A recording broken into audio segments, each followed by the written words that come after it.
Waalaikumsalam warahmatullahi wabarakatuh. Oke, alhamdulillahirabbil alamin wassalatu wassalamu ala asrofil anbiya'i wal mursalin wa ala alihi washabbihi ajmain. Qala rabbi shrah li sadri wa yassir li amri walul 'uqdatam min lisani yafqahu qawli.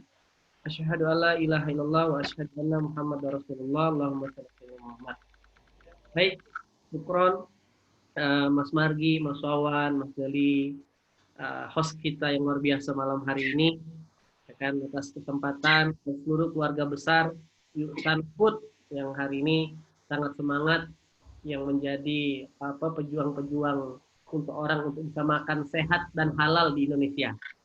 Amin. Amin. Oke, ini Masya Allah ada yang ternyata di perjalanan itu ya, Kak Laili, semoga sampai selamat sampai tujuan. Masih bela-belain, masih ikut jangan-jangan lagi nganterin Jago Jowo gitu ya, nganterin sendiri langsung. Baik kawan-kawan, tak kenal maka ta'aruf, mungkin sekilas sudah disampaikan. Sebagian saya ada wajah-wajah yang saya kenal, ya kan. L4, lu lagi, ya kan. Sebagian masih banyak keluarga baru. Kenalkan, nama saya Adi Pratama, biasa dipanggil EN. Terima kasih atas kesempatan kali ini. Saya bersyukur bisa dikasih kesempatan berbagi sama teman-teman. Karena sejatinya sayalah yang butuh majelis ini. Kenapa? Karena inilah ladang penebusan dosa saya atas segala maksiat dan kesalahan masa lalu. Untuk bisa berbagi dengan kawan-kawan semuanya. Nah, singkat cerita, sekali lagi saya ngucapin congratulations, selamat buat kawan-kawan yang tergabung di keluarga besar SL Corp ini di Yusan Food. Kenapa antum tidak salah pilih ekosistem? Karena Yusan Food kemarin setelah saya diskusi dengan tim BOD, owner, ya kan, Nosawan dan keluarga dan tim, bahwasanya bukan hanya sekedar berbicara muamalah, tapi Yusan Food dengan produk-produknya akan bercita-cita besar, bercita-cita menjadi salah satu entitas ekosistem untuk membangun peradaban. Jadi Yusan Food ini baru episode permulaan kawan-kawan. Jadi bukan hanya berbicara hanya sekedar kita muamalah dapat untung, enggak, tapi ada misi besar di balik itu, dan kawan-kawan adalah bagian orang-orang yang diajak untuk mewujudkan cita-cita besar, sukses dunia dan berkeluarga sampai surga. Amin Allahumma amin. Baik teman-teman, sesuai dengan materi kita malam hari ini tentang scale up rezeki, memang sekitar 6 bulan terakhir saya rutin nulis, ya kan, ngepetain ulang tentang bab rezeki. Salah satu topik yang saya rasa itu ada minta doanya Pak Sodimin. Amin, amin. Semoga Allah ridhoi kelancaran persalinan. Amin. Nah, kawan-kawan semua rahmati Allah, salah satu topik yang memang tidak ada habis-habisnya yang terus dicari banyak orang itu bab rezeki. Oke, saya kebetulan background sehari-harinya sebelumnya usaha, hari ini ngelola beberapa usaha, ada 11 brand yang saya pribadi tanda kutip olah, tapi lebih banyak waktu hari ini berkhidmat di pondok, lebih tepatnya mengasuh di pondok digital dan diamanahkan bersamai Kiai Lukman di Munzalan. Mungkin kalau beberapa teman-teman tahu. Nah, singkat cerita malam hari ini saya ingin berbagi sama kawan-kawan semuanya, ya kan? Mungkin di antara teman-teman udah ada yang praktek, di antara kawan-kawan sudah ada yang melakukan. Nah, mungkin malam hari ini saya cerita dari angle yang berbeda, ataupun kalau angle-nya sama, semoga jadi rewind buat kawan-kawan. Saya yakin orang-orang yang hadir malam hari ini ada 53 orang partisipan adalah orang-orang yang dipilih Allah, ya kan, yang pasti punya frekuensi yang sama sehingga kita bisa satu room di ruangan ini, yaitu berharap dapat rezeki yang lebih baik. Dari wajah-wajahnya, khususnya yang pada videonya nampak, saya sudah mulai kelihatan wajah-wajahnya wajah-wajah bete, yaitu wajah-wajah butuh duit. Wajah-wajah butuh duit. Nah, wajah-wajah sendu, wajah-wajah senang duit. Ya wajar, itu normal, sunatullahnya manusia. Senang dengan harta. Di Quran Allah jelaskan.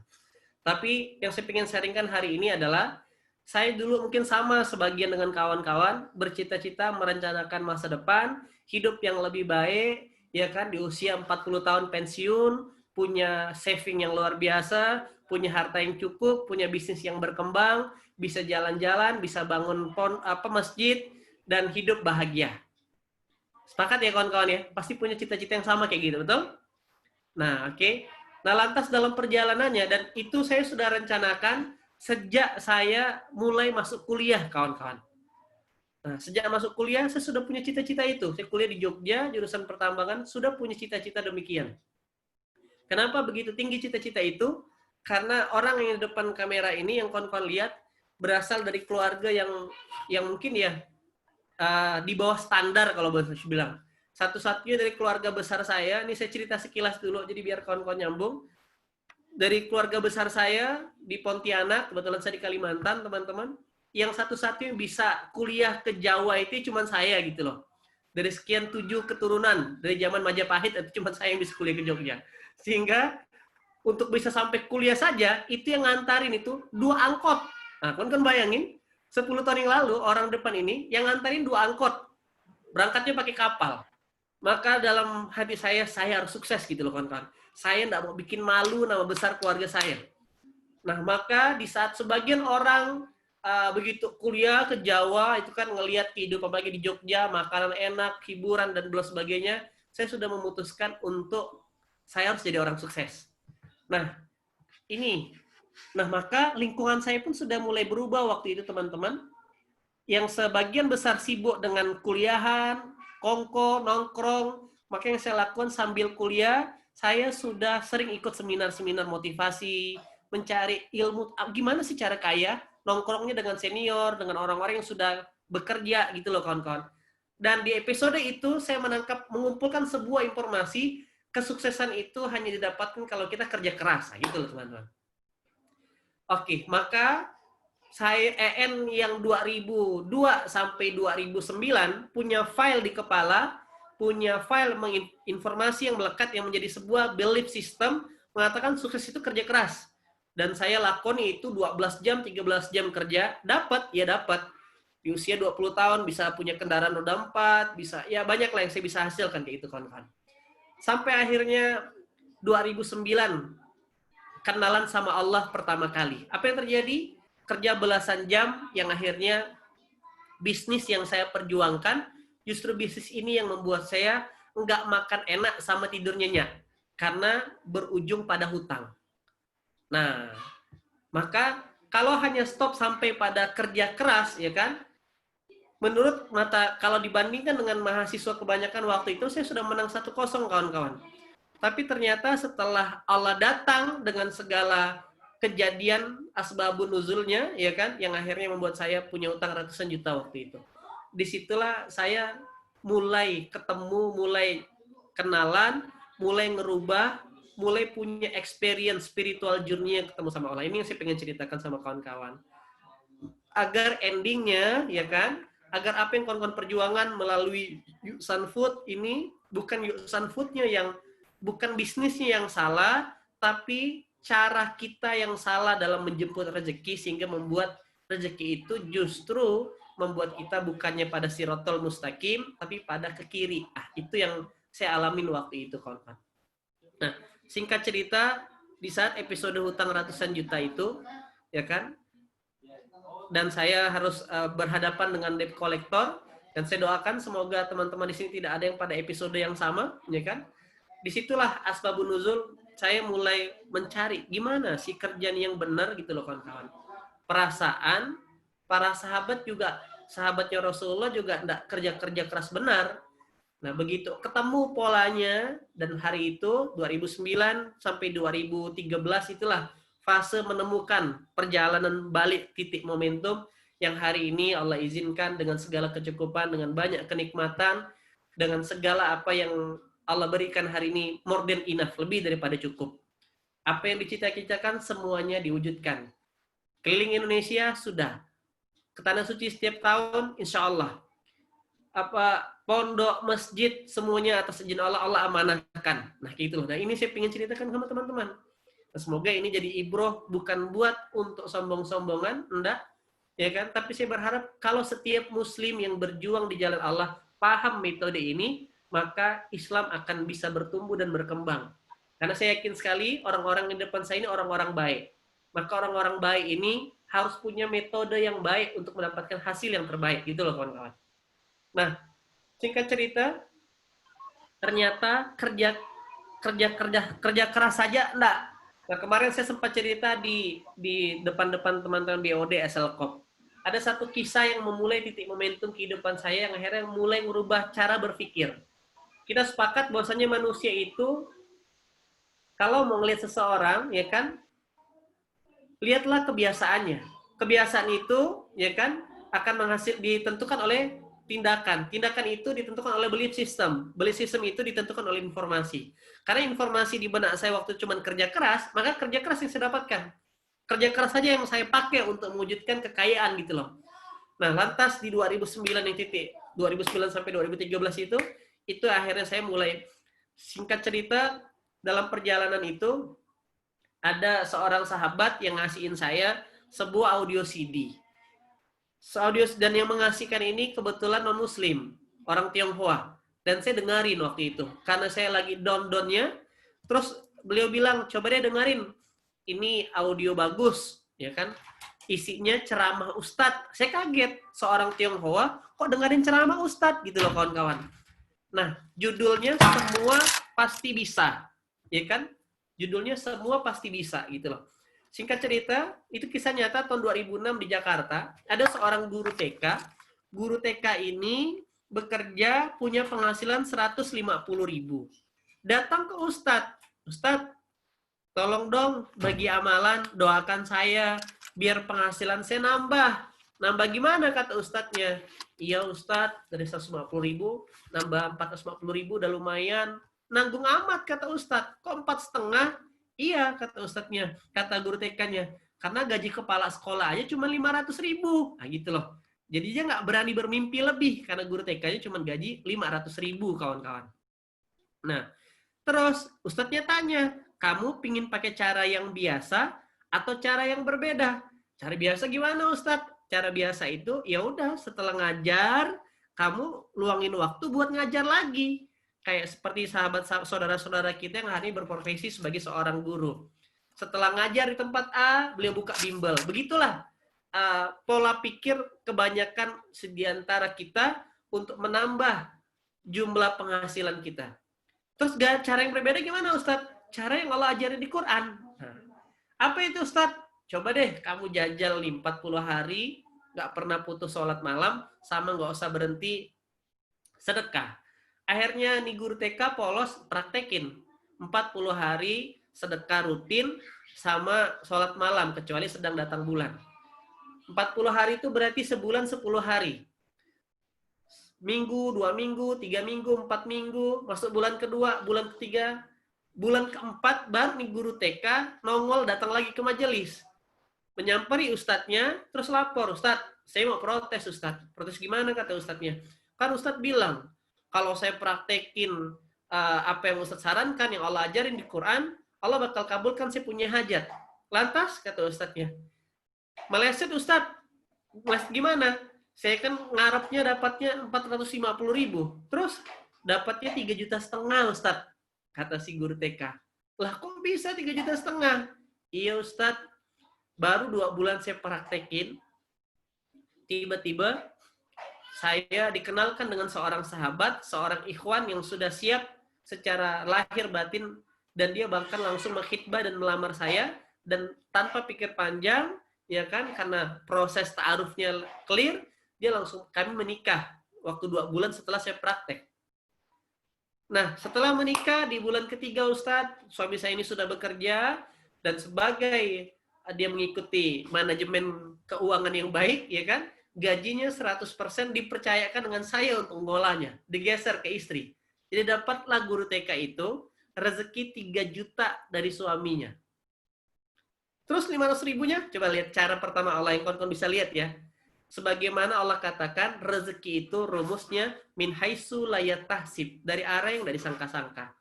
Pasti saya yakin dan percaya kawan-kawan yang dagang, yang jualannya tempat A, sai-nya tempat A, orderannya tempat B, dan itu sering sekali berulang. Tiba-tiba dapat jackpot, orderan yang gede, tiba-tiba konsumen yang nggak pernah di-maintain, tiba-tiba repeat lagi. Begitulah sunnatullahnya. Dan itu pola kalau kita tahu, kawan-kawan. Nah, gitu akhirnya si guru TK dapat 3 juta. Terus 500 ribunya gimana? Kata ustadznya. Sambil senyum-senyum tuh guru TK. Iya, alhamdulillah Ustadz, saya di barusan bulan kemarin, di bulan keempat setelah nikah ini, bulan keempat setelah saya praktek amalan yang Ustadz ajarkan, saya diangkat jadi kepala sekolah, kata guru TK-nya. Lah kok bisa? Iya Ustadz, saya nikah dengan anak kepala sekolah. Nah, gitulah singkat ceritanya teman-teman. Jadi si guru TK tadi atas izin Allah menikah dengan anak kepala sekolah. Oke? Apa kisah hikmah yang bisa ditangkap dari cerita ini? Nah, waktu itu saya yang polos, yang belum belum hijrah, belum belajar, belum ngaji, cuman berpikir, iya ya, ternyata ada cara yang berbeda. Untuk the different way, jalan yang berbeda, untuk mewujudkan cita-cita, untuk mendapatkan rezeki. Ah, gitulah kawan-kawan. Itu yang saya dan teman-teman rasakan hari ini. Oke? Artinya kalau boleh saya cerita, energi yang saya keluarkan sekarang dalam memanage usaha atau ngelola bisnis, tidak sampai 20 atau 30% ketika saya kerja keras dulu gitu loh. Nah, ternyata dari situlah akhirnya saya berangkat, singkat cerita, merubah channel kehidupan yang tadi yang mengandalkan kerja keras, tiba-tiba Allah datangkan guru saya, sahabat saya, Ustadz Lukman, ya kan? Dan beliau bercerita, ya bro, temanin saya deh ngurus pondok. Ah, gitulah. Ya kan? Singkat cerita seperti itu, teman-teman. Nah, terus waktu itu Ustadz Lukman bilang, saya udah bilang saya punya utang gitu loh, kawan-kawan. Nah, dari sekian cerita saya panjang lebar waktu itu, kawan-kawan, akhirnya, ya kan, Ustadz bilang, nikah, saya bilang. Karena kan Ustadz Lukman bilang, antum semua amalan antum coba, belum clear-clear juga. Coba deh satu terakhir nikah. Awasilah nikah itulah atas izin Allah, Allah bukakan jalan-jalan keluar. Sebagaimana ayat Qur'annya, wa may yattaqillah hayaz'al lahu makhraja. Nah kan, setelah 3 bulan kelar, teman-teman. Nah, apa akhirnya dari situ saya pikir saya saja ini kebetulan. Ternyata ini jadi sebuah pola yang setelah saya ngaji selama 8 tahun terakhir ini, belajar Quran, jelas dan terang sekali Allah cerita tentang rezeki. Bab rezeki ini jelas sekali di Quran. Nah, apa yang membuat orang itu pingin dapat rezeki lebih, tapi kok nggak dapat-dapat? Karena sejatinya dia nggak paham dengan rezeki. Oke, dia nggak kenal. Kalau kita kenal, ya kan, contoh, kayak teman-teman misalkan kenal dengan pejabat di kotanya, maka urusan birokrasi, urusan kepentingan, urusan misalkan mengurus izin, itu dipermudah. Antum kenal sama dokter, maka untuk menanyain resep jika kita ada keluh kesah kesakitan, kurang sehat, itu mudah. Nah, sama dengan halnya, kalau sebaliknya kita nggak kenal, kalau kita nggak kenal dengan urusan perizinan, maka sulit untuk kita ngurus perizinan. Untuk kalau kita nggak kenal dengan kayak dokter tadi, ya kan, maka kita harus mengikuti birokrasi yang pada umumnya gitu loh, kawan-kawan. Nah, sama halnya dengan rezeki. Sebagian orang, termasuk saya dulu, dan setelah saya sharing dan banyak orang bercerita, selalu mengkonotasikan rezeki itu sama dengan harta. Maka energi besarnya hanya mengejar harta, teman-teman. Maka yang terjadi, urusan kebahagiaan, kecerdasan, kesehatan, dan segala kebaikan terlupakan. Dan sehingga dari hartanya, dia harus membayar lagi di kemudian hari tentang kesehatannya, dia harus membayar lagi tentang kebahagiaannya. Dari harta yang dimiliki, ujung-ujungnya membelanjakan untuk kebahagiaan yang semu. Oke? Itu yang sering persepsi di luar kebanyakan yang terjadi. Padahal Quran menjelaskan, rezeki itu rezeki katanya. Kalau harta, Allah pakai kata mal dalam Quran. Berarti mal atau harta itu bagian kecil dari rezeki, teman-teman. Tapi silakan cross-check kehidupan kita. 24 hours kita, coba lihat mana yang mendominasi. Apakah mendominasi hartanya? Apakah mendominasi kebahagiaannya, kecerdasannya, silaturahmi? Nah, sebagian besar orang-orang di luar mendominasinya adalah harta. Maka hidupnya nggak balance. Padahal rumus rezeki itu, ya kan, Jadi rezeki itu kesimpulannya, singkat sederhananya adalah segala kebaikan yang Allah turunkan. Segala kebaikan yang Allah berikan dalam kehidupan kita. Mata bisa melihat, itu rezeki teman-teman. Telinga bisa mendengar, itu rezeki. Jantung bisa berdetak di saat ada orang harus pakai pen, itu rezeki. Tangan kaki bisa melangkah, itu rezeki. Punya suami yang hari ini ada mendampingi, itu rezeki. Ya kan? Nggak boleh kita berkeluh kesah, walaupun sebagian mak-mak zaman now, mak-mak akhir zaman ini kalau ngumpul, tidak sedikit yang mengeluh kesahkan pasangan atau suaminya. Nah, saya sering dapat curhat emak-emak, suami saya tuh bang, susah diajak ngaji dan bla bla sebagainya. Maka saya bilang, kalau antum punya suami, ya kan, yang sudah nggak mengasih nafkah 3 bulan, terus susah diajak sholat, maka doa dan katakan kepada Allah, ya Allah, hamba wakafkan suami hamba ya Allah. Udah gitu aja, daripada pusing-pusing. Nah, sebaliknya, nggak sedikit juga suami yang berkeluh kesah dengan istri. Maka kebahagiaan itu juga rezeki kawan-kawan. Maka semuanya harus sempurna kayak roda. Kalau roda ini bulat, maka enak dia melingkar berjalan. Tapi kalau dia elips dan lonjong, misalnya kayak gini, maka dia akan lambat putarannya. Begitulah analoginya. Maka bicara scale up rezeki ini, gimana cara menaikkan level rezeki? Nomor 1, pahami dulu apa itu rezeki. Berarti kesimpulan nomor 1, rezeki itu segala yang baik-baik yang Allah turunkan. 1. 2, siapa yang punya rezeki? Maka kata-kata rezeki sendiri itu ada di Quran. Berarti kata-kata rezeki itu kalamnya Allah, kalimatnya Allah kawan-kawan.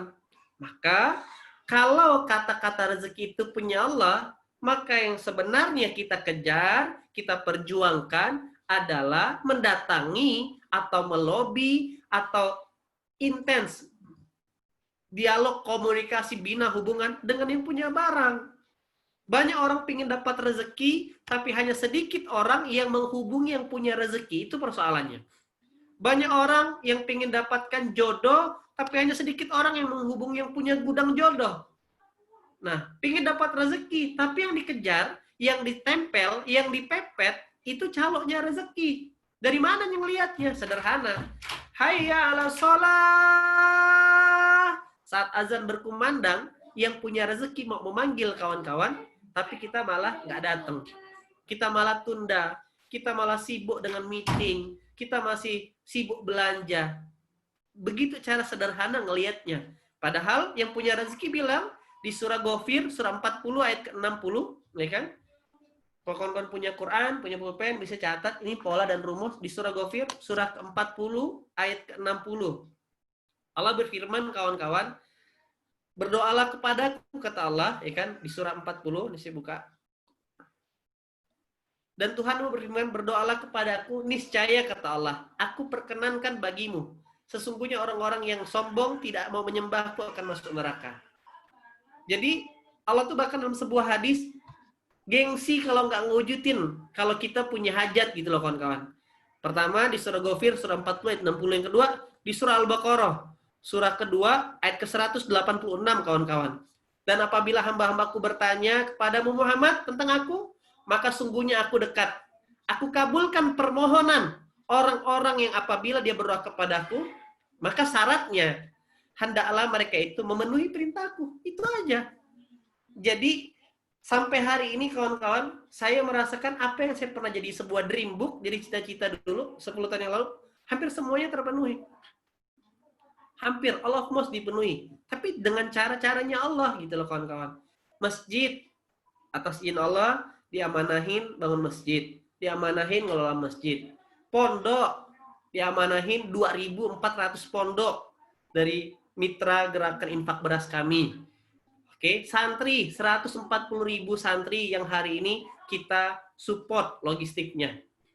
Itu cita-citanya. Bicara bisnis harta, atas izin Allah, dari yang lokal sampai bisnis pondok yang ekspor, Allah amanahkan hari ini. Jadi betullah janji Allah yang Rasulullah katakan, jika seseorang obsesinya akhirat, cita-citanya akhirat, maka Allah akan kasih dia 3 hadiah. Pertama, Allah akan cukupkan, Allah akan kumpulkan semua urusannya. Oke? Itu yang saya rasa dalam waktu 7-8 jam saya misalkan ngantor, ya kan, ke pondok siang hari, Banyak hal, banyak keputusan, banyak strategi bisnis yang bisa dieksekusi gitu loh kawan-kawan. Tidak seperti dulu untuk hanya menawarkan satu produk, saya harus pakai motor malam-malam dari Jogja ke Solo hanya untuk presentasi nawarin sebuah produk gitu loh kawan-kawan. Pulang jam 2 subuh. Begitulah kehidupan dulu. Tapi hari ini ya kan banyak keputusan-keputusan besar yang bisa dieksekusi sesuai janji Allah yang cita-citanya akhirat, obsesinya akhirat, maka pertama Allah kumpulkan segala urusannya. Yang kedua, Allah cukupkan dalam hatinya. Dihadirkan kecukupan karena ini hadiah yang mahal. Tidak semua orang dapat anugerah makna cukup. Kenapa? Karena ada saya temui salah satu triliuner punya kekayaan 6,7 triliun itu masih marah-marah meetingnya dan dia tidak bahagia.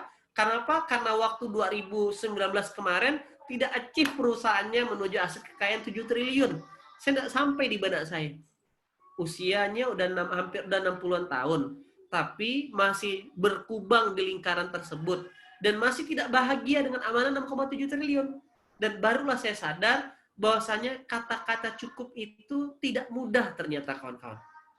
Makanya sampai ada doanya Rasulullah salah satunya, ya Allah, jangan mintakan jauhkan lindungi hati ini dari waswas, lindungi hati ini dari hawa nafsu.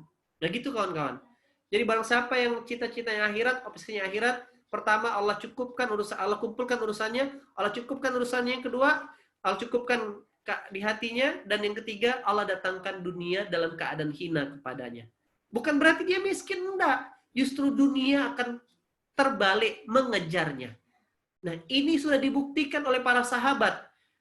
Jadi awal-awal saya hijrah, saya ngelihat, saya belajar, saya cari lagi sironya. Perasaan Umar bin Khattab, Abdurrahman bin Auf, Utsman, tidak ada kalimat-kalimat yang mengatakan dia itu sampai 24 jam bekerja. Enggak, tetap kerja. Tapi dengan porsi yang tepat. Jadi nanti kita bahas setelah ini, di mana ada namanya rezeki orang bertakwa. Kerjanya sekali, dapatnya berkali-kali. Gitu loh kawan-kawan. Nah, itu kenapa Umar dalam sebuah catatan desertasi Ummul Qura Mekah punya ladang pertanian 70.000 ladang. Yang kalau divaluasi pasif income-nya 233 miliar sebulan. Tapi Umar masih tetap memilih untuk tidur di pelepah kurma. Itu yang dahsyat. Jadi, maka yang dikejar kawan-kawan adalah yang punya dunia, yang punya rezeki. Kawan-kawan bisa buka ayatnya dari mana perintahnya. Nah, ini sebenarnya yang diajarkan guru saya tentang rahasia kaya. Tapi saya bongkar di awal. Kawan-kawan buka surah Ali Imran, surah ketiga ayat ke-14, kawan-kawan. Surah ketiga ayat ke-14. Zuyina linnasi hubbus syahwat. Dijadikan terasa indah dalam pandangan manusia, kata Allah. Yaitu cinta terhadap apa yang diinginkan. Jadi Allah tahu benar manusia itu cinta yaitu terhadap pertama perempuan-perempuan. Yang perempuan letaknya paling tinggi. Nah, maka maaf musuh-musuh Islam menggunakan senjata ini untuk menjatuhkan tokoh-tokoh Islam. Yang kedua, anak-anak. Orang bela-belain, mati-matian, bahkan sering juga tidak sedikit yang justru melanggar syariat. Ngapa mencuri? Iya, untuk ngasih anak makan. Yang ketiga, harta benda yang bertumpuk. Semua orang inginkan harta yang bertumpuk. Dalam bentuk emas, perak, orang senang nyimpan emas, kuda pilihan, kalau zaman sekarang berarti kendaraan, hewan ternak, sawah dan ladang, itu properti. Terus Allah jelaskan, dan itulah zalika mataul hayatid dunya. Itulah kesenangan hidup di dunia. Wallahu indahu husnul ma'ab. Kata Allah, dan di sisi akulah tempat kembali yang lebih baik. Artinya apa? Orang-orang sibuk mengejar produk, sibuk mengejar objeknya, ya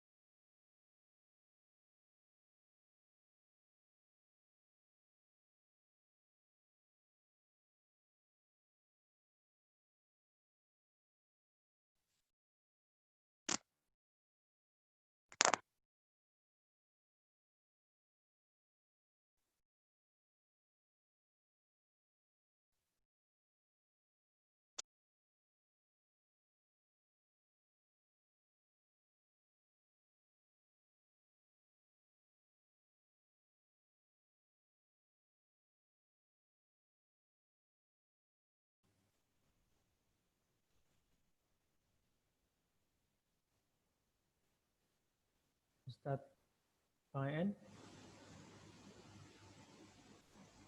Sebentar, kita coba kontak Bang En terlebih dahulu.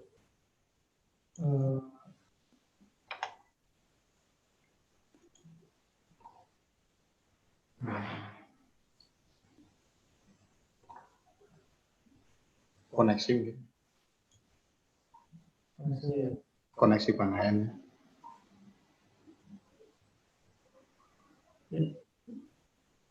ini udah oleh menghubungi Bang En. Ya.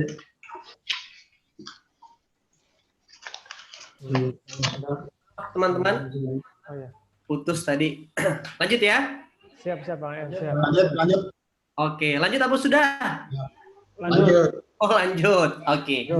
Jadi Allah bilang, Allah tuh tahu benar makhluk ciptaannya nih sangat menyenangi segala keindahan dunia, kawan-kawan.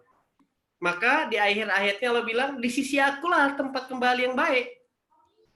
Nah, terus kata Allah di ayat 15-nya, 5 dan 15, maukah aku kabarkan kepadamu apa yang lebih baik daripada yang demikian itu? Ada yang lebih keren daripada sekedar emas, wanita, anak-anak. Nah, yaitu di sisi Tuhanmu, surga-surga yang mengalir di bawahnya, dan pasangan-pasangan yang suci.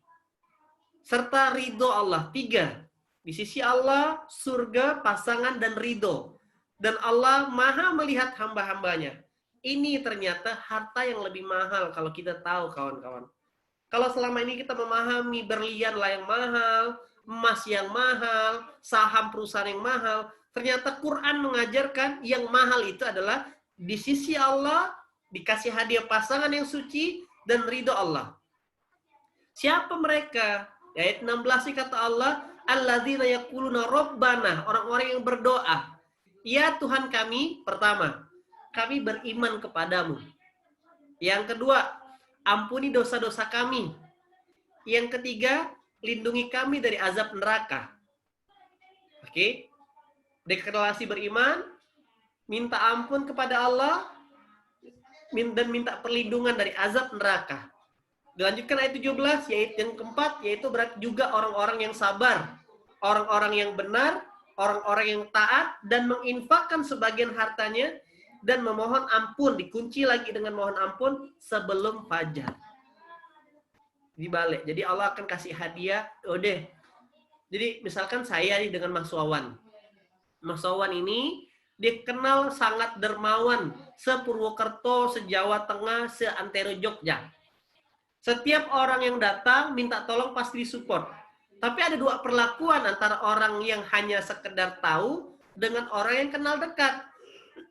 Kalau yang tahu, Mas Wawan, itu tuh ada dari kampung sebelah, lagi butuh pick up untuk acara manten, udah pakai aja, pinjam sama Mas Margi.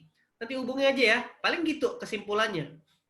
Tapi ketika ada orang yang kenal, tetangga, ya kan, atau teman baik yang berhubungan dengan Mas Wawan bukan hanya pas ada kepentingan, tapi sering silaturahmi. Misalkan saya tadi kan, Mas Wawan izin mau pinjam kendaraan, mau ngantar ibu ke Jogja. Ya wes, Bang En, ke rumah aja. Makan-makan bukan hanya dikasih mobil, tapi makan-makan dulu. Udah tak siapkan jogo-jowonya. Nah, tak siapkan sambal iusannya. Udah tak siapkan baksonya. Seperti itu. Datanglah ke tempat Mas Wawan. Makan dengan hidangan, dijamu dulu. Mau kemana toh Bang En? Kata Mas Wawan. Mau ke Jogja, Mas. Ngapain? Enggak, ibu ini ulang tahun. Mau jalan-jalan ke pantai. Mau ke, ya cari tempat wisata lah. Oh, ya wes kalau gitu. Gak usah pakai Avanza. Ini tak pinjemin Alphard. Mas Margi, siapin Alphardnya tuh buat Bang EN. Cek sekalian. Bensinnya ada nggak? Begitulah ketika kita kenal. Itu baru hubungan dengan sesama manusia. Apalagi kalau kita kenal dengan yang punya emas, yang punya wanita, yang punya kuda pilihan, punya sawah ladang. Dan saya merasakan hari ini, kawan-kawan. Kemarin pondok kami di Pontianak dapat wakaf 90 hektar. Baru mimpi untuk bangun peradaban, ekosistem. Dapat wakaf. Bisnisnya bukan kita yang create.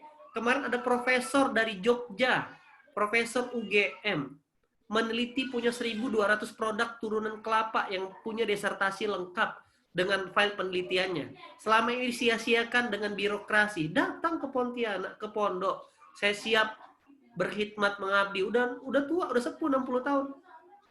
Kita bilang, karena ketika setiap seseorang sudah lagi obsesinya bukan lagi dunia, obsesinya akhirat, maka betullah dunia datang dalam keadaan hina.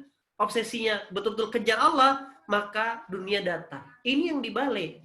Begitu obsesi kawan-kawan ngejar akhirat, dan hari ini secara entitas, Mas Wawan mewakili keluarga besar SLCOP sudah pelan-pelan bertransformasi, kemarin report ke saya, ya kan, tim-tim SLCOP sudah mulai punya KPI tarbiyah, ya kan, maka menanjak. Dan sejatinya, mungkin ini untold story, saya izin cerita Mas Wawan ya, bagaimana seorang Mas Wawan memulai debut kulinernya. Seorang yang pernah kerja di Toyota, yang nggak nyambung dengan dunia kuliner, tapi ketika memulai dengan caranya Allah, maka outstanding. Satu orang owner mempraktekkan, Allah kasih itu rezeki. Apalagi bukan hanya owner yang praktek, tapi keluarga besar di manajemen, dan seluruh mitra praktek. Maka ayat Quran di surah Al-A'raf ayat ke-96 yang Allah bilang, barang siapa ada satu sekelompok, Allah bilang tidak lagi perorangan, sekelompok orang beriman bertakwa, maka Allah akan turunkan rezeki dari langit dan keluarkan dari bumi. Nah, jadi apa yang terjadi? Saya tanya, Mas, gimana cara mulainya waktu itu? Iya, debut pertama saya, istri jualan angkringan, nggak laku setahun. Tapi saya bilang sama istri, jangan ditutup, karena ada 3 orang, 3 nyawa yang bersamai kamu. Di situ sudah satu hadis Rasulullah yang dikerjakan. Sebaik-baik manusia jadi manfaat buat orang. Sampailah sa'inya jualan angkringan, Allah keluarkan zam-zamnya, dari akhirnya dapat momentum, dapat license bebek selamat yang pertama. Dari license bebek selamat itu, di awal membukanya, pesan dengan almarhum Pak Selamat, mulailah dengan sedekah. Wah, justru bukan nunggu untung bersedekah, sedekah duluan di awal, langsung meledak. Sampailah itu jadi SOP di keluarga besar SLCOP. Artinya, saya selalu bilang kalau ketemu orang hebat, saya nggak langsung tanya, apa strategi bisnisnya, apa kerjanya, itu biasa, banyak. Antum bisa dapatkan modul-modul itu di Google. Tapi selalu yang saya tanyakan, apa amalan yang dikerjakan? Pasti ada amalan rahasia. Ada amalan yang dikerjakan, ada sesuatu yang berbeda dibanding rata-rata. Saya ngobrol sama Pak Insanul, CEO-nya XL, terakhir saya XL, sebagai masuk di majalah Forbes, sebagai 30 top CEO Asia. Semua orang bertanya dalam sebuah forum itu, bertanya gimana apa rahasia suksesnya, gimana strateginya, gimana ngambil keputusannya. Saya nanya terakhir, Pak, saya hampir ketemu banyak orang hebat, Pak. Pasti ada SOP yang Allah ajarkan di Quran yang dia praktekkan. Apa yang Bapak kerjakan? Waduh, ini pertanyaan berat nih, kata dia. Dan saya harus terpaksa bongkar. Semenjak saya jadi CEO pertama kali di Indosat waktu itu, 20 tahun yang di usia 30 tahun yang lalu, kata dia, dan sampai hari ini saya mengasuh 100 orang setiap tahun untuk saya beasiswakan. Dan ini saya baru balik dengan anak-anak kampung dari tingkat SD, SMP, SMA sampai kuliah, saya beasiswakan orang-orang susah. Maka teman-teman, fitrah-fitrah yang ada, fitrah-fitrahnya manusia, fitrah-fitrah rezeki, fundamental rezeki kalau saya bilang, itu nggak bisa dilepaskan gitu loh. Rezeki atau harta tadi yang bagian kecil rezeki, bukan hanya bicara kerja keras gitu loh kawan-kawan. Pertama, rezeki itu yang baik-baik. Yang kedua, yang punya rezeki adalah Allah. Maka yang kita kejar Allahnya kawan-kawan. Nah, mulai kawan-kawan cross-check. Dalam 24 jam waktu kita ini, lebih condong kemana sih kita? Kalau bahasa guru saya, Ustadz Lukman, ketika engkau menempatkan Allah pada posisinya dan berikhtiar sesuai dengan kehendaknya, maka engkau akan terkagum-kagum dengan hasilnya. Nah, itu yang saya praktekkan kawan-kawan di 7 tahun terakhir ini. Bukan saya yang hebat. Saya hanya tubuhnya dipakai Allah untuk diamanahkan perniagaannya. Karena perniagaannya udah bukan lagi buat personal. Ya, saya pun kadang mikir kan, wah kalau gue punya uang 100 juta pun per hari misalkan, cash, gak mampu juga ngabisinnya gitu loh kawan-kawan. Paling lah, ya banyak-banyaknya makan itu paling mahal ya kan, 100.000 tuh untuk sendiri udah mahal gitu loh kawan-kawan. Nah, ketika orang udah nemuin kata cukup dalam hidupnya, maka Allah akan bukakan jalan-jalan keluarnya. Nah, lantas kenapa SL Corp diridhoi Allah di saat COVID? Jadi kami punya grup santri, ya kan? Saya, Mas Wawan, Ustadz Riza Zakaria, beberapa teman-teman dalam sebuah grup. Dan atas izin Allah di saat banyak orang yang tumbang saat COVID, justru kami atas izin Allah tetap bisa outstanding, dapat rezeki lebih. Kemarin saya lihat reportnya dan itu juga tidak lepas dari bagian antum-antum semua menjadi keluarga besar SL Corp. Kenapa? Itu menunjukkan rezeki tidak ada hubungannya dengan situasi. Rezeki tidak ada hubungannya dengan kondisi pandemi atau apapun. Kita emang nggak pernah tahu rezeki kita di mana, tapi rezeki kita tahu kita di mana, kawan-kawan. Nah, itu clue-nya. Maka PR nomor 2 adalah coba cek keseharian kita, energi kita ini hanya sekedar untuk menghiasi tempat transit kita yaitu di dunia, atau kita punya visi yang jauh ke depan mempersiapkan kematian. Karena banyak orang sibuk berpikir hidup baik, tapi hanya sedikit orang yang berpikir mati baik, kawan-kawan. Rasa-rasanya rugi kalau apa yang kita perjuangkan ini cuma bisa dinikmati di dunia. Maka mulailah bertransform. Apa sih yang Allah inginkan? Nah, PR kedua sebagai saudara, kalau saya boleh sharing sama teman-teman, coba sebelum tidur, temukan kata kunci. Apa sih yang Allah inginkan dari saya? Nah, maka karena setiap orang punya amanahnya masing-masing. Nabi Musa mendakwahi Fir'aun, Nabi Sulaiman mendakwahi Balkis, ya kan? Nabi Ibrahim mendakwahi ayahnya. Dan setelah amanahnya kelar tuh ceritanya. Nah, sama. Tugas kita di arah sekarang ini apa sebenarnya? Kayak itu, teman-teman. Dan Yusan, lauk itu alat, kawan-kawan. Alat untuk menuju ke sana. Dan beruntungnya antum, perusahaan atau lingkungan ini tidak seperti korporat lain. Hanya sekedar mengedepankan omset. Bukan itu tujuannya. Maka kalau bahasa guru saya, berkumpullah sampai Nabi Yusuf itu meminta, tawafani musliman wa alhiqni bisolihin. Wafatkan aku dalam keadaan muslim dan kumpulkan dengan orang-orang yang soleh. Nah, antum beruntung perusahaan peduli sampai sejauh ini. Nah, maka saya bilang Mas Wawan, SL Corp ini bukan lagi company, tapi sudah pondok, kayak gitu loh.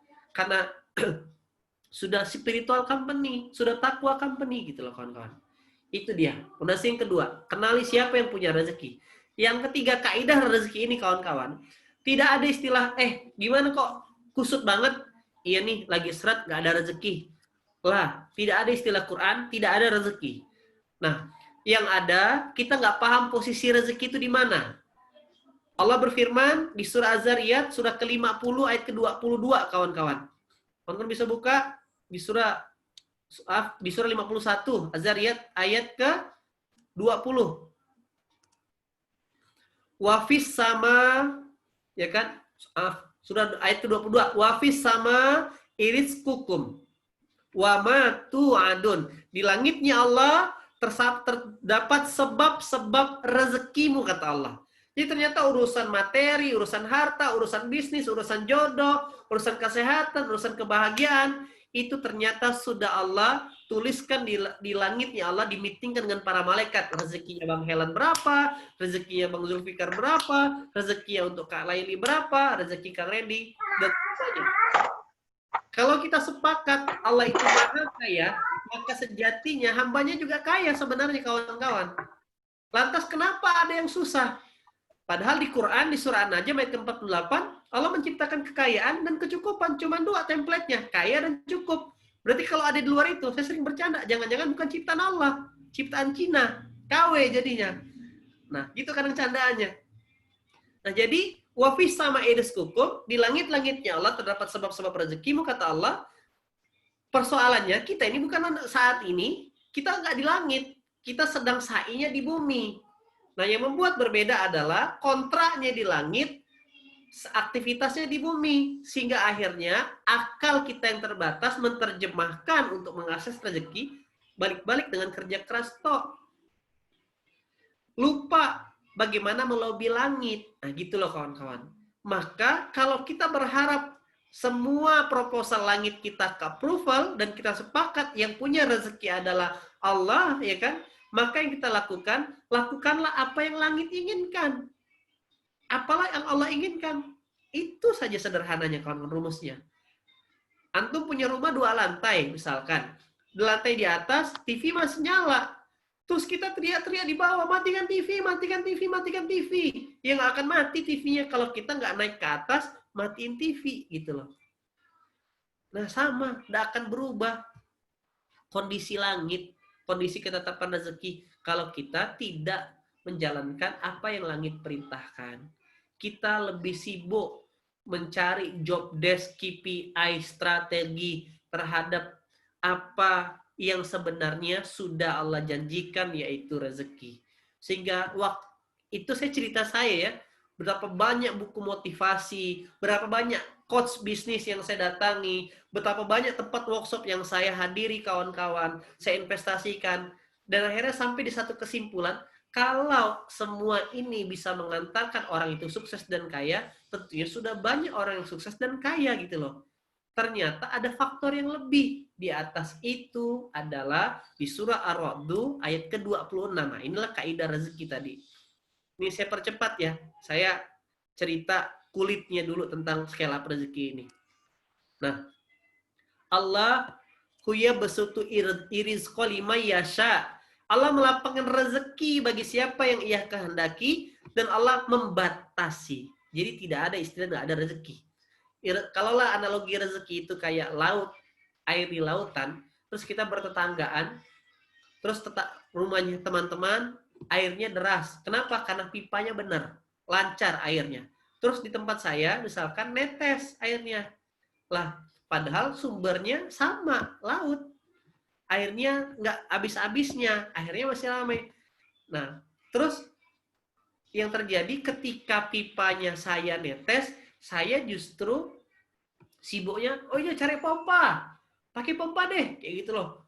Nggak bisa nih pompa yang kecil, pompa yang gede, tambah lagi pompa, kok masih juga netes. Ternyata persoalannya bukan di sedotannya, tapi ternyata pipa-pipa itu yang macet. Ada lumpur, ada batu, atau apa di dalam. Nah sama dengan rezeki. Apa yang membuat akhir rezeki jadi mampet, jadi seret, bukan Allahnya yang nggak punya rezeki, tapi memang Allah batasi. Kenapa dibatasi? Karena ada maksiat. Maka rumusnya ketaatan berbanding lurus dengan rezeki. Nah, sementara kemaksiatan ya kan berbanding terbalik dengan rezeki. This is the point, kawan-kawan. Nah, dan sekali lagi ingat, rezeki tertinggi bukan hanya bicara fisik, tapi hadirnya ketenangan. Karena terus bang, ada orang yang taat Ustadz, ada yang rajin, kok saya lihat biasa-biasa saja rumahnya, terus masih pakai motor butut. Nah maka dia orang itu belum paham. Kalau balik ke ayat surah ketiga ayat ke-14 tadi, ya kan, ternyata diantara sebanyak sandiwara dunia, rezeki yang terbaik itu kata Allah bersamaku. Dan apa hadiah bersama Allah di surah Ar-Ra'd ayat ke-28, ya kan, lanjutannya adalah alladzina amanu wa tatma'innu qulubuhum bi dzikrillah ala bi dzikrillah tatma'innul qulub. Hadirnya ketenangan itu yang mahal. Saya sudah banyak ketemu orang-orang yang turun pakai Mercy, punya jabatan bagus, punya prestasi hebat, tapi begitu ketemu empat mata ada saja yang Allah cabut dalam dirinya, khususnya yang akhirnya membuat dia gelisah terhadap apa yang dia sudah miliki. Termasuk yang saya cerita tadi, yang punya kekayaan 6,7 triliun. Jadi, maknanya adalah rezeki yang mahal itu ketenangan, kawan-kawan. Nah, lantas, bukan hanya bicara nominal, bukan. Kalau kawan-kawan sudah dapat tenang, maka nominalnya nyusul akan lebih gede sesuai dengan amanahnya. 3 sahabat memang diamanahkan kaya sama Allah. 1 sahabat terakhir, Ali bin Abi Thalib, kecerdasan yang Allah amanahkan. Nah, maka sesuai dengan amanahnya. Kawan-kawan bicara bab muamalah. Maka ketika antum ya kan berjalan sesuai dengan SOP-nya Allah, itu berupa ketaatan, maka kekayaan juga akan mengikuti, karena memang makomnya pengusaha gitu loh. Pengusaha itu wajib kaya gitu loh. Karena ketika kekayaan itu di tangan orang yang soleh dan taat dan soleh, maka dia akan jadi banyak kebermanfaatan. Akan banyak sedekah, akan banyak pondok yang dibantu, akan banyak buat dakwah, kan banyak masjid yang terbangun. Itu sederhananya. Nomor 1, rezeki itu yang baik-baik dari Allah. Nomor 2, yang punya rezeki itu adalah Allah, kejar Allahnya. Nomor 3, tadi letak rezeki, ada perjanjian semuanya di langitnya Allah. Di surah Az-Zariyat ayat ke-22. Nomor 4, kaidah rezeki, Allah melapangkan dan membatasi. Nah, saya skip dulu cerita melapangkan. Oh, itu mah gampang. Tadi saya cerita ayat-ayatnya, moga-moga ini ada waktu yang lebih panjang nanti. Tergantung host. Nah, saya cuma pingin, karena ini urgent, yang penting, kenapa sempit? Nah, karena ada maksiat. Nah, maka sebagai closing, kenapa ada maksiat? Jawabannya sederhana. Kawan-kawan bisa buka di surah An-Nisa ke-79. Ma asobaka min hasanatin faminallah. Di surah An-Nisa, surah keempat, ayat ke-79. Yang ma asobaka min hasanatin faminallah. Apa-apa yang baik-baik, kata Allah, itu karunia Allah. Kita bisa bekerja sama dalam sebuah ketemu orang-orang soleh, itu karunia Allah. Karena ada kebaikan di antara kita, maka kita bisa sefrekuensi. Kita bisa punya pasangan yang selaras, karena ada kebaikan dari Allah. Haza min fadli rabbi, kalau bahasa Nabi Sulaiman. Tapi yang buruk-buruk, kata Allah, itu karena kesalahan dirimu sendiri. Bukan salah. Nah, tapi manusia, kaidahnya, kebanyakan kebalik. Kalau yang baik-baik, dia bilang dia yang hebat. Tuh, lihat tuh. Hebat kan gua kan, bisa closing banyak, habis kawan-kawan. Ketika itu yang antum sampaikan, maka akan mengulang sejarah Korun. Kenapa Korun kaya? Kok dia bisa kaya Korun? Iya, aku kaya karena kecerdasanku. Tuh, bang. Langsung dibenam Allah harta-hartanya. Tapi kebalikan dengan Nabi Sulaiman, kenapa kau bisa hebat Sulaiman? Hadza min fadli rabbi. Ini semua karena karunia Tuhanku. Nah, yang Quran mengajarkan yang baik-baik dari Allah, yang buruk-buruk dari kita sendiri. Tapi faktanya, realitasnya di dunia nyata, yang baik-baik karena kita, yang salah, buruk-buruk salah orang. Gara-gara dia nih, kalau saya nggak partneran sama dia, saya nggak bangkrut. Gara-gara mama nih, papa telat. Gara-gara reseller saya nih. Gara-gara konsumen nih komplain. Nah, semakin kita nyalahkan orang, maka yang terjadi, kita dapat 2 catatan keburukan justru. Karena ada namanya investasi kebaikan dan investasi keburukan. Investasi kebaikan dibalas dengan kebaikan, kata Allah, al jazaa'ul ihsan ilal ihsan. Dan hari ini kita sedekah, belum tentu besok juga dibalas. Sebaliknya, keburukan, hari ini orang bermaksiat, bikin dosa, misalkan korupsi, belum tentu besok ketangkap. Bisa jadi 5-6 tahun atau 10 tahun ke depan. Nah, artinya kawan-kawan, keburukan yang terjadi dalam hidup kita hari ini, buat pipa kita jadi seret tadi, pasti ada maksiat di masa lalu yang Allah mau tagih sekarang. Nah, kabar baiknya, kata Allah, ya kan, penutupnya, kabar baiknya, kata Allah, di surah Az-Zumar, surah ke-39, ayat ke-53, Allah mengatakan, Qul ya ibadiyalladzi a'raful ala anfusihim. Wahai hamba-hambaku yang melampaui batas, janganlah berputus asa dari rahmatku, kata Allah. Sesungguhnya Allah mengampuni dosa-dosa semuanya. Dan sesungguhnya dialah Maha Pengampun, Maha Penyayang. Maka, apa yang saya ingin sampaikan, kesimpulan dari skala rezeki tahap pertama ini, perbaiki fondasi rezekinya. Kadang orang langsung melompat, apa amalannya, apa strateginya. Fase strategi itu fase kedua, setelah kita memperbaiki fondasinya. Apa fondasinya? Yaitu kembali kepada fitrah kita, hadir kepada Allah dengan kolbun salim dan kolbun munib, hati yang bersih dan hati yang bertobat. Makanya Allah mengatakan di surat Al-Baqarah di ayat ke-222 di kalimat terakhirnya, Allah sangat mencintai hambanya yang bertobat, kawan-kawan. Maka apa skala rezeki yang pertama? Maka pastikan fondasinya benar. Apa itu? Ketika manusia, kita pribadi melakukan pertaubatan. Apapun dosa masa lalu kita yang terjadi, ketika kita datang kepada Allah, deklarasi kepada Allah memohon ampun, maka Allah hadiahkan, dibukakan jalan-jalannya. Nah, maka ada kaidah doa yang saya ingin sharingkan, itu yang saya praktekkan di tahun-tahun terakhir ini. Dan saya betul-betul merasakan banyak sekali nikmatnya. Apa itu, Bang? Apa itu, Ustaz, doanya? Sederhana sekali. Doa yang sudah Allah ajarkan di Quran. Doa yang sudah terbukti approval sama Allah. Doa yang sudah terbukti mustajab dan dikabulkan Allah. Jadi Quran itu kayak algoritma, kayak bahasa program kawan-kawan. Artinya praktekin saja dan ikuti saja gitu loh, follow the Quran. Apa kisahnya, apa ibrohnya, apa kejadiannya sederhana. Pertama, kan coba kita lihat. Kita ini ngakunya hamba dari Tuhan kita. Tapi tingkahnya, prakteknya kayak Tuhan, justru malah lebih banyak ngatur ketimbang taatnya. Dari mana ngeceknya? Cek saja doa kita kawan-kawan. Doa kita lebih banyak minta, lebih banyak nuntut hak kita, minta rumah, minta mobil, minta omset, minta bisnis, minta bahagia, minta sehat, atau lebih banyak minta ampun. Kawan-kawan sendiri yang tahu jawabannya. Tapi kalau saya cerita diri saya, dulu saya lebih banyak nuntutnya, minta A, B, C, D, E, F, G, dan sebagainya. Tapi setelah paham kaidah rezeki, lebih banyak minta ampun, saya mulai mengganti redaksi doanya dengan banyak minta ampun. Siapa contohnya? Nabi Adam. Nabi Adam itu bersalah dan berdosa gara-gara salah makan. Ya kan? Gara-gara salah makan. Lantas, gara-gara tidak kuat perlindungannya, akhirnya gara-gara salah makan tidak taat, Nabi Adam di surah Al-Baqarah ayat ke-35 dimutasi dari surga ke dunia. Tapi lihat konteks kejadiannya, tidak ada isi di Quran Nabi Adam komplain. Karena tadi nyambung dengan An-Nisa 79 yang mengatakan yang baik-baik dari Allah. Adam tidak mengatakan kurang ajar ini iblis. Gara-gara iblis ini saya ditipu.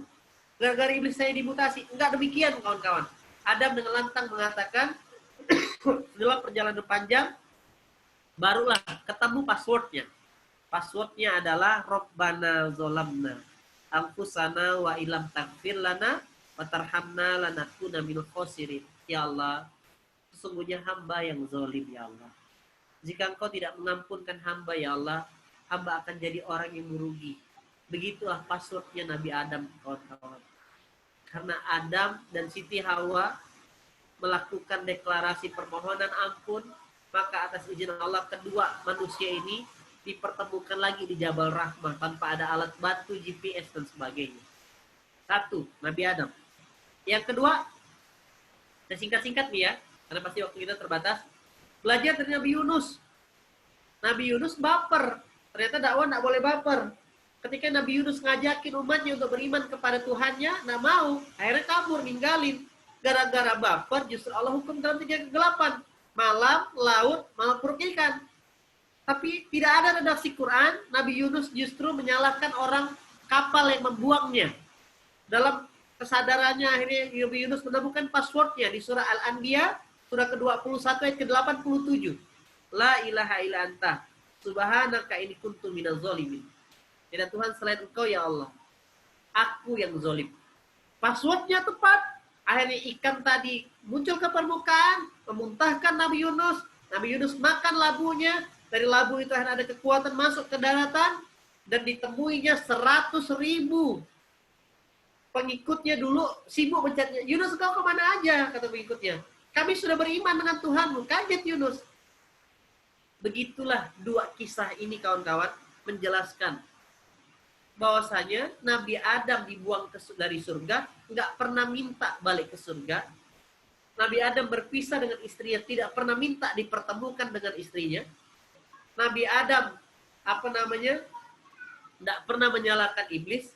Nabi Yunus yang masuk perut ikan, nggak ada kata-katanya minta dikeluarkan dari perut ikan. Dan sudah lupa tentang umatnya. Tapi ketika passwordnya benar dengan permohonan ampun, justru urusannya diselesaikan Allah. Yang menjadi kebutuhan Nabi Adam adalah berjumpa lagi dengan istrinya. Yang menjadi kebutuhan Nabi Yunus adalah umatnya juga beriman kepada Tuhannya. Akhirnya Allah bereskan. Apa kesimpulannya kawan-kawan? Kesimpulannya adalah bukan tugas kita yang membereskan omset kita, tanda kutip ya. Tetap bersandar kepada Allah, tetap berstrategi, ya kan? Tapi hasilnya serahkan Allah. Tapi saya cuma katakan ketika kita bekerja atau berbuat, berupaya, berikhtiar sesuai dengan SOP-nya, teman-teman mengikuti KPI yang sudah diajarkan teman-teman di SLCOP. Jadi sekarang itu saya buat dua KPI skill itu perform dan KPI tarbiyah. Dua-duanya diberesin, dikerjain kawan-kawan. insya Allah, karena ini bukan janji saya personal, enggak, Allah yang bilang, ya kan, setiap hamba-hambanya yang taat pasti dikasih kemenangan sama Allah. Begitu teman-teman semua. Maka apa oleh-oleh yang saya bisa bagikan ke teman-teman semua? Mulai malam hari ini coba ganti channel kita.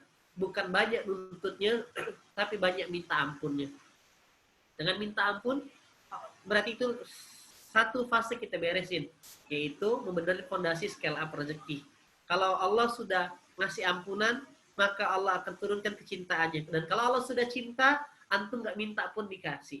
Nah, jadi yuksan, ya kan, lauk itu hanya sunatullahnya, sebagaimana zam-zam keluar. Kan tak mungkin juga Allah ketok kamarnya Mas Margi, permisi Mas Margi, saya dari Australia, tiba-tiba ini mau pesan 1 kontainer, kan kayak gitu. Ada sunatullah yang dilewatkan. Dari distributor A, punya kenalan B, punya kenalan C. Nah, itu buah bayaran. Nah, ada clue yang terakhir yang saya sering sampaikan ke teman-teman. Gaji itu karena kerja. Rezeki itu karena ibadah, kawan-kawan. Gaji itu lebih kecil daripada rezeki. Nah, kejar rezekinya, maka Allah akan kasih petunjuknya. Jadi, polanya itu adalah ketika kita beristighfar, kita fokus minta ampun sama Allah, baru kita berdoa, menyampaikan hajat kita, Allah tidak langsung kabulkan. Ya Allah, minta penjualan bulan ini 10.000 botol. Enggak kayak gitu, jebret 10.000, enggak. Jadi, ciri-cirinya, Allah kasih petunjuk dulu. Misalkan, setelah, klik ini yang saya rasakan ya, tiba-tiba setelah punya hajatan demikian, terus akhirnya Allah kasih petunjuk, coba deh, ente optimasi Instagram, gitu loh. Coba deh, ente bikin canvassing. Coba deh, nitip ke tempat restoran ini.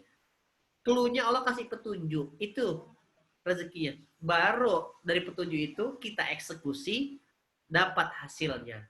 Nah, lantas apa yang membuat orang merasa lelah? Dia udah berusaha, udah berjuang, udah capek-capek, udah mencoba pakai Facebook Ads, udah bahkan SEO-nya dikencengin, udah bahkan membina reseller, tapi ternyata kok nggak maksimal-maksimal juga. Padahal tetangga sebelah, Facebook Ads juga meledak, Instagram-nya juga meledak, pakai YouTube juga meledak, pakai SEO juga meledak, sama padahal. Makanya sering kita bilang, cara boleh sama, rezekinya yang berbeda. Nah, sunatullahnya tetap dikerjakan gitu loh kawan-kawan. Jadi malam hari ini, materi scale up rezeki ini sebenarnya seharian saya nyampaikannya. Nah, ini fase pertama, mukadimahnya bicara fondasi scale up rezeki. Rezeki itu datangnya, rezeki itu yang baik-baik dari Allah, yang punya Allah, posisinya di langitnya Allah diturunkan. Yang keempat, tidak kaidahnya itu dilapangkan atau dibatasi, ya kan? Dan yang terakhir, karena saya tahu banyak orang pipanya mampet, ya kan?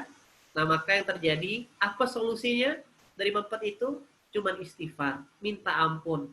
Kejarlah Allah dengan minta ampun. Nah, setelah minta ampun, tetap lakukan sunnatullahnya. Ikuti support system, marketing kit yang sudah keluarga Yusan sharingkan. Dan saya yakin sekali, contoh sederhana, manajemen pasti sudah siapin marketing kit, ide, bocoran tentang strategi marketing. Lantas kenapa ada yang orang semangat mengeksekusi, ada yang enggak? Ada orang yang sama-sama mengeksekusi, kok hasilnya berbeda? Karena rezekinya berbeda. Itu rumusnya kawan-kawan. Perbaiki rezekinya, lakukan strateginya, maka kawan-kawan akan nikmati hasilnya. Begitu komandan yang bisa disaringkan malam hari ini. Ya kan? Nih kalau dilanjutkan bisa sampai Qiyamul Lail. Maka saya kembalikan apakah ada sesi selanjutnya. Ya kan? Apa kita lanjut sampai Qiyamul Lail? Masya Allah. Lanjut Mas, begitu. Sesi selanjutnya saya kembalikan kepada host kita yang luar biasa. Masya Allah. Jazakallah, Bang En. Ya, karena sudah mulai larut, mungkin kita nampung 2 pertanyaan maksimal ya. Untuk lanjut part 2. Biar bisa langsung istirahat, bisa langsung kita eksekusi malam hari, bisa Qiyamul Lail, dan bisa langsung kita perbanyak bertobat. Mungkin teman-teman ada yang mau bertanya ke Bang En di chat saja.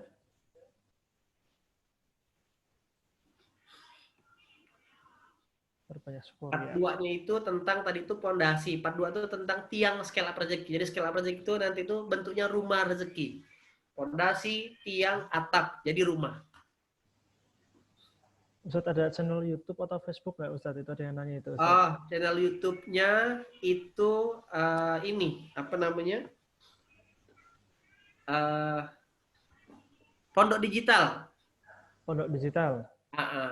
juga itu ya. Oh iya. Kalau FB Adi Pratama Larisindo. Oh ini kayak di ini ya, nama ini ya. Hah? Iya, iya, iya. Bentar ya, saya buka kasih linknya.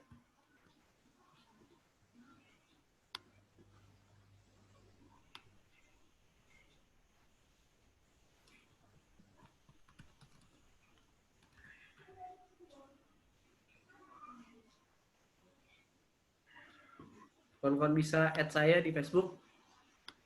Kayaknya udah penuh. Masya Allah.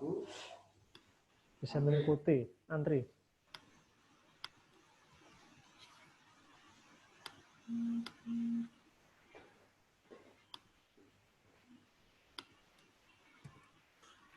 Saya lebih aktif di Facebook, di YouTube juga sama, namanya di Pratama Larisindo.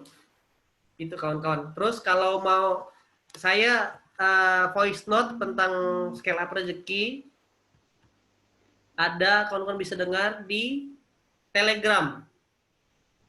Oh, ada Telegram ya, Us ya? Ada sekitar sudah lebih daripada 10 audio, lupa saya.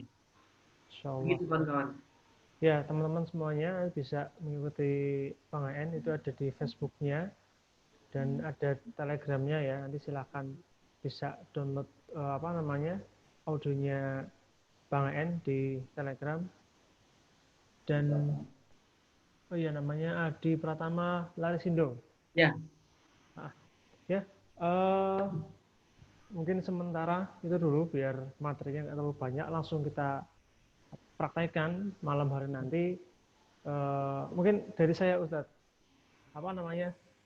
ini kan momentum sekarang harus langsung bergerak ya. Kalau kita harus tobat sekarang, ini punya tips ya Us, agar nanti malam itu ada 57 peserta, itu kita bisa bareng-bareng bangun malam. Ya. Oke. Doanya atau ada amalan sebelum tidur itu Us. Oke. Jadi waktu saya ngobrol sama, saya itu sering datangin orang yang curhat permasalahan. Ternyata setelah saya tracking, kesamaannya adalah babak belur di waktu subuh. Oke, itu satu. Nah ternyata saya dulu kampanye tahun-tahun lalu, 3 tahun belakangan ceritanya, ente perbaiki subuh. Ternyata setelah saya dalami lagi, saya observasi lagi orang, kok berat banget ya bagi dia untuk bangun subuh ya. Nah ternyata betul kata Rasulullah, kalau ngelihat seseorang itu, ngelihat saja dari dia bagaimana mau tidur. Jadi maksud gini, proses kehidupan seseorang itu ditentukan dari bagaimana dia tidur dan bagaimana setelah dia tidur. Nah apa tipsnya agar kawan-kawan menang? Nah ini sebenarnya Bang, nanti kalau ada waktu kita sharing lebih lanjut, apa hubungannya bangun malam, subuh dengan rezeki. Singkat cerita, apa yang harus kawan-kawan lakukan kalau mau praktek sebelum tidur, sebagaimana Rasulullah ajarkan, pastikan kawan-kawan dalam keadaan berwudu. Oke? Setelah berwudu, teman-teman ruqyah mandiri ataupun baca doa sederhana yaitu 3 qul, dan ini yang dipraktekkan Rasulullah, baca 3 qul, terus tangannya begini diusapin ke seluruh tubuh. Setelah itu tidur ngadap ke kanan. Dan terus ngomong sama Allah, ya Allah, izinin ya Allah bisa dapat rezeki qiyamul lail malam hari ini. Nah, karena kalau orang-orang kebanyakan mintanya dunia dan isinya, tapi orang-orang sedikit dan para nabi selalu minta yang ada hubungannya dengan akhirat. Ya Allah, izinkannya bisa bangun malam ya Allah. Nah, karena kalau kawan-kawan kejar akhirat, dunia pasti dapat. Nah, maka atas izin Allah itu yang saya dan banyak teman-teman praktekkan. Gak pakai alarm pun diizinkan Allah bangun jam 3:30. Kayak gitu kawan-kawan. Karena sejatinya ketika kita tidur tidak melibatkan Allah, maka yang terjadi iblis memberi kita dengan 3 ikatan. Itu yang membuat seseorang kebablasan subuhnya karena ada 3 ikatan. Tapi ketika 3 ikatan itu terlepas kawan-kawan dan kita terbangun, ketika orang itu bangun dan langsung mengingat Allah dengan alhamdulillahilladzi at'ama ahyana ba'dama amatana wa ilaihin nusur, maka ikatan pertama lepas. Ketika dia berwudu, ikatan kedua lepas, ketika dia melakukan ibadah sholat, maka ikatan ketiga lepas, dan itu yang membuat dia bersemangat. Kan kita ngerasain tuh, kok kalau bangun siang kayaknya ide buntu ya, nggak semangat. Iya, karena sang pemberi ide, sang pemilik gagasan, sang pemilik kecerdasan memang nggak ngasih kita rezeki berupa kecerdasan. Nah, maka itu tipsnya Mas, itu yang saya praktekin gitu loh ya. Sebelum tidur, wudu, habis itu berdoa, dan ngomong aja pakai bahasa Indonesia, habis itu minta izinkan Allah bangun, dapat rezeki qiyamul lail, karena itu mahal. Begitu Mas.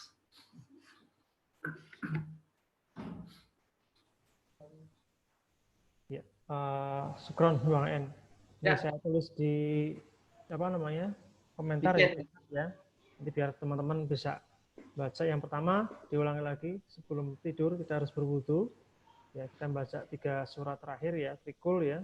Diusahakan ke seluruh tubuh dengan niatan ruqyah mandiri ya. Ya. Ya. Lalu menghadap ke kanan, dan yang terakhir minta kepada Allah agar diizinkan bisa bangun malam. Ya, semoga kita langsung eksekusi habis acara Zoom ini, dan semoga kita bisa berjumpa di waktu yang sama nanti di sholat qiyamul lail nanti dengan menitipkan doa ya untuk keberkahan keluarga kita, saudara kita, dan menitipkan doa untuk negara kita di Indonesia ini ya, biar lebih stabil lagi ekonominya, sejahtera dan lebih banyak beriman lagi masyarakatnya. Oke, mungkin itu dulu Bang En. Jazakallah khairan atas waktu dan kesempatannya. Dan sebelumnya ada yang mau di-closing lagi mungkin atau cukup? Siap, berarti kita sebelum tutup kita berdoa sama-sama. Semoga Allah izinkan muamalah yang kita dilakukan ini wasilah untuk kita tambah dekat sama Allah. Semoga wasilah yang Allah hadirkan, tidak apa-apa dapat rezeki banyak, yang penting halal.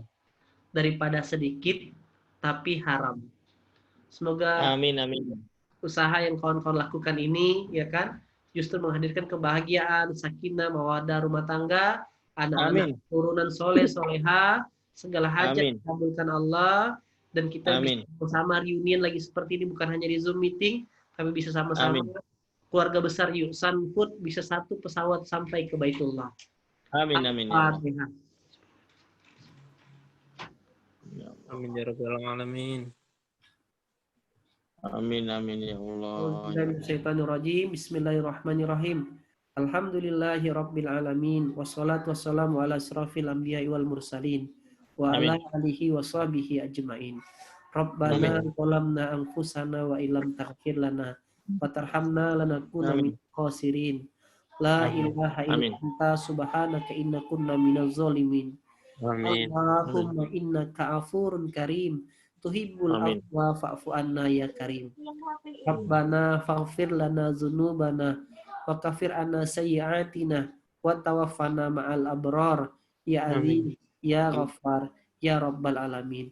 Ya Allah, ya Rahman, ya Tuhan kami, ya Allah. Terima kasih Kau izinkan kami masih bisa hidup sampai hari ini, ya Allah. Amin ya Allah. Sekian tahun nikmat yang Kau titipkan, ya Allah.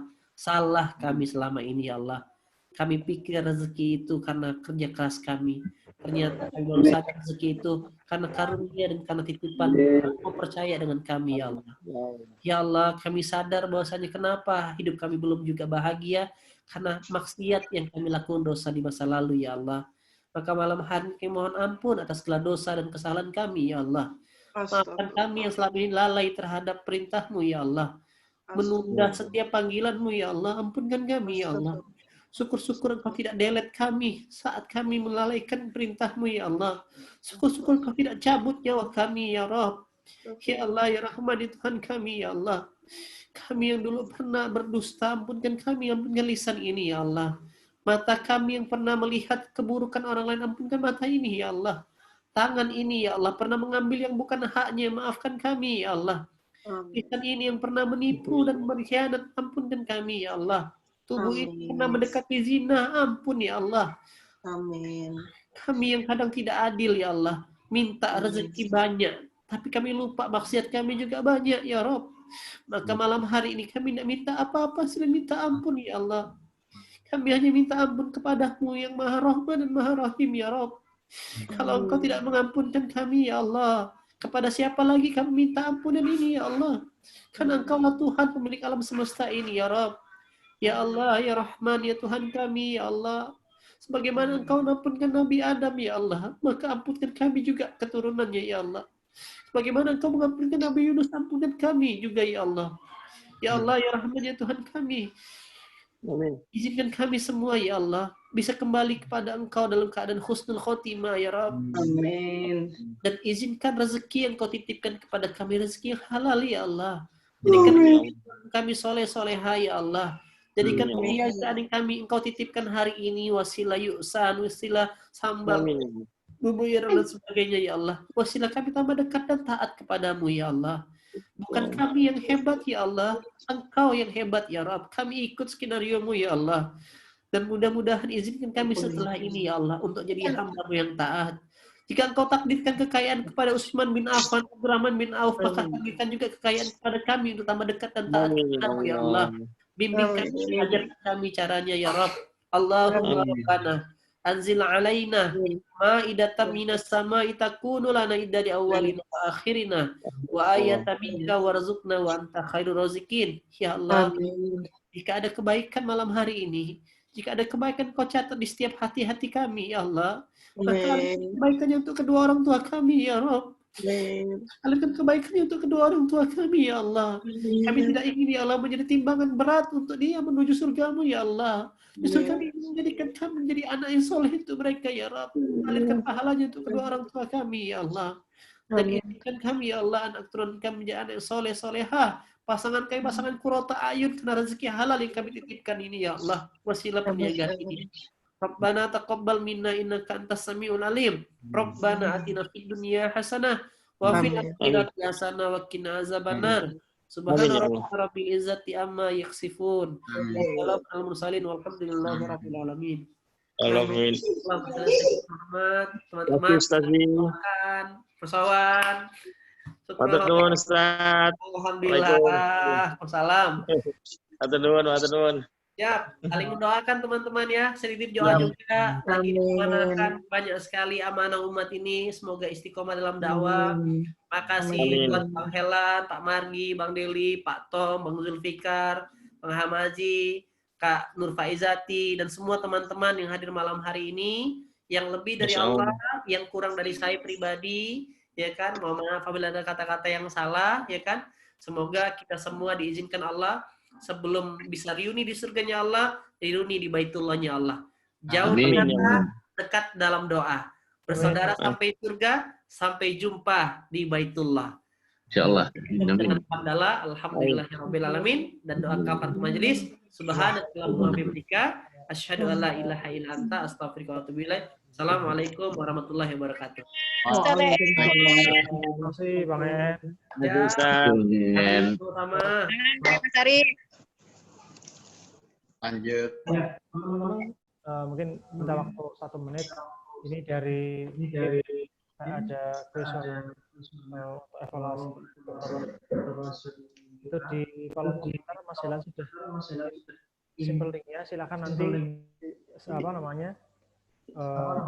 satu menit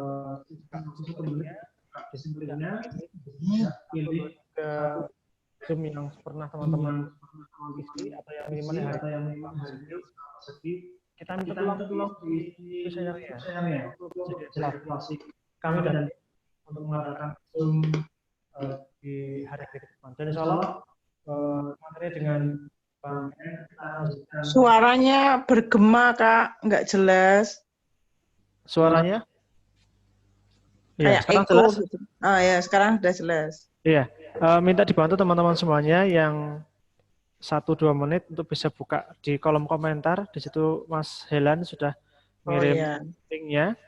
Diisi linknya, di situ bisa diklik Zoom yang sudah teman-teman ikuti, terutama yang hari ini, skala rezeki.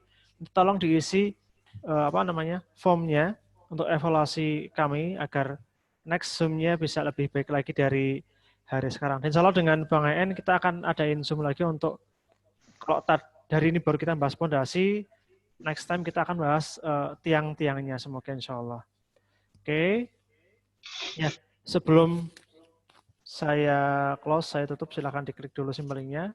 Dan boleh dibantu teman-teman semuanya untuk bisa dinyalain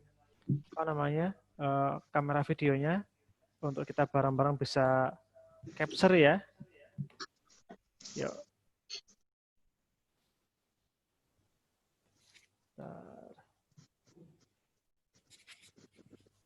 Ya, yang mau ikut capture silakan, semua ditampilkan. Ya, terima kasih semuanya. 1.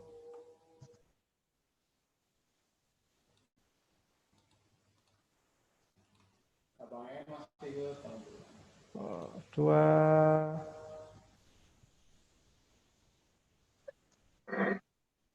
Yang terakhir 3. Oke.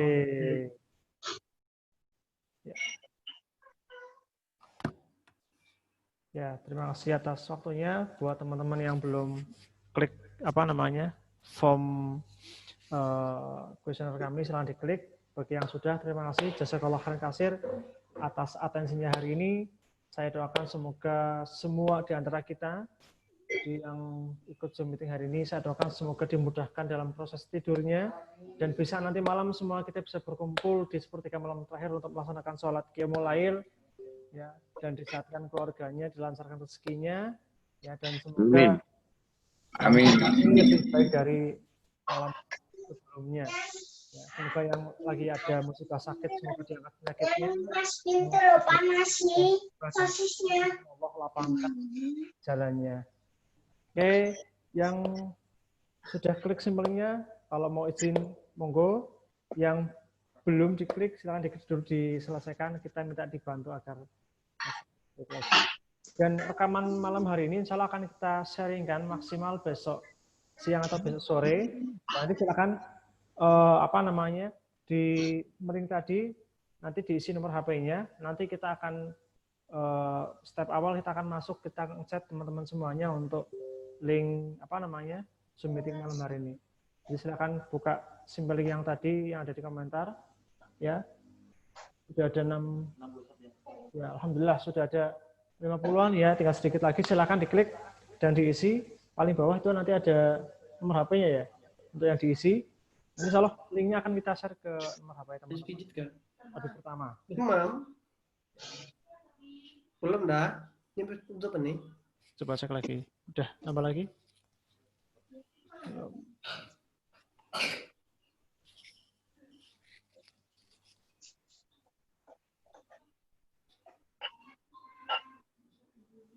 Ya, sama-sama Mas Yoga. Ya, alhamdulillah. Iya banget ya, Masya Allah. Semoga tambah laris. Semoga niatan ekspornya bulan depan bisa terusut Mas Yoga. Amin. Ya, silakan Bang En. Terima kasih atas waktunya. Semoga berkah.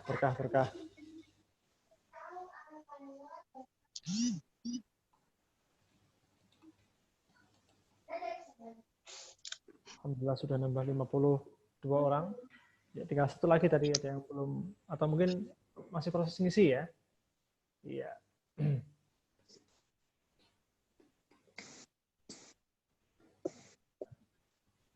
Kalau ada yang kendala untuk ngisi bisa di kolom komentar.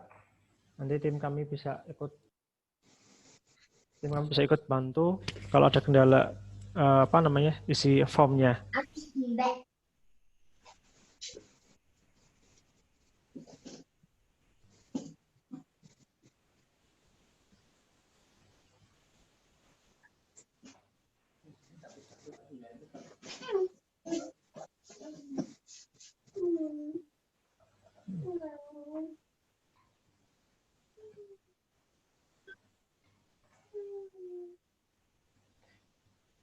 Oke.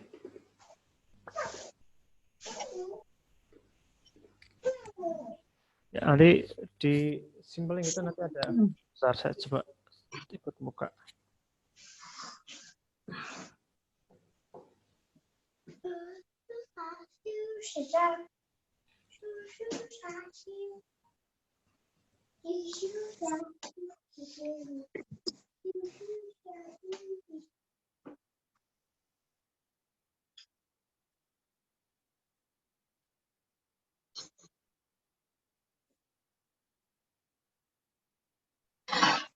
teman-teman yang kesulitan buka simlingnya, nanti perwujudannya kayak ini. Silakan diisi masing-masing.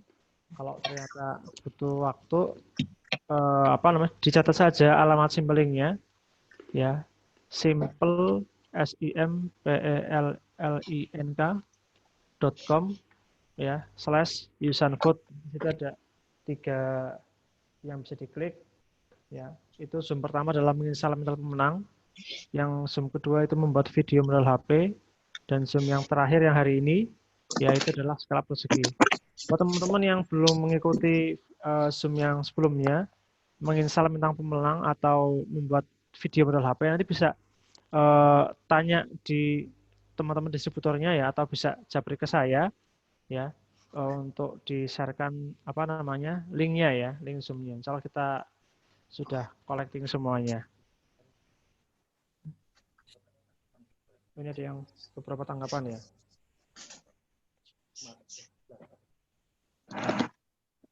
Ini. Ya, ini ada beberapa tanggapan. Alhamdulillah. Apa yang Anda rasakan setelah mengikuti webinar ini? Yang pertama, rezeki beda, harta sama. Luar biasa. Muhasabah mengingatkan pondasi atau basic perihal rezeki. Masya Allah ilmunya. Ya, dapat spirit baru. Ya, semangat untuk makin dekat dengan Allah. Semangat dapat pencerahan. Masya Allah sangat bermanfaat, ya, untuk diri sendiri dan istri. Ya, sangat terbuka tentang rezeki sebenarnya. Ya, semoga bisa lebih baik lagi. Ya. Waktunya kurang banyak, ya. Ya, insya Allah kalau kebanyakan takutnya kita sampai larut. Nanti kita bangun qiyamul lailnya telat, ya. Tapi insya Allah nanti kita akan evaluasi lagi. Suaranya, ya mohon maaf tadi karena tools kami ada yang kurang. Waktu kurang banyak, ya. Gak banyak kualitas suara saja, ya. Sinyal putus-putus, ya. Kurang tanya jawab, ya, insya Allah besok kami akan perbaiki lagi agar sesi tanya jawab bisa dibanyakan. Ya, kurang lama. Kamu udah ngantuk? Mau tidur sekarang apa mau nunggu Bapak? Saran, kita ada rutinkan, ya insya Allah kita akan rutinkan setiap hari Selasa minimal, ya. Dan kita lagi bareng sama tim untuk bisa nambah harinya. Rahasia magnet rezeki Ustadz Nasrullah, ya. Ini kita notes dulu, ya. Semoga Allah permudah semuanya. Jamnya jangan malam-malam. Ya, nanti kita akan pertimbangkan. Kenapa kita milihnya itu pada Isya? Karena beberapa tim kita itu kalau sore, kita pernah coba sore, itu pesertanya banyak yang masih pulang dari aktivitas, ya. Tapi ya nanti kita akan coba pertimbangkan. Sekali lewat YouTube, ya, biar gampang diulang-ulang. Bisa di-download. Insya Allah 3 materi plus hari ini kita sudah upload di YouTube. Bagi yang belum dapat linknya, nanti silakan bisa kontak saya atau kontak distributornya, atau misalnya besok pagi saya share linknya di grup distributor dulu dan juga stokis. Teman-teman yang pengen dapat linknya bisa kontak distributor atau stokisnya besok siang atau besok sore, ya. Tetap webinar motivasi. Lanjut, insya Allah. Lanjut materi skill up, insya Allah kita akan agendakan, ya. Terus lanjut materi bersyarat. Oke. Ya.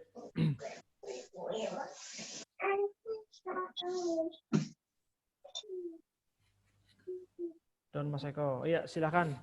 Mbak, terima kasih sudah pada hadir. Oke. Bagi teman-teman yang sedang ngisi, silakan diisi aja.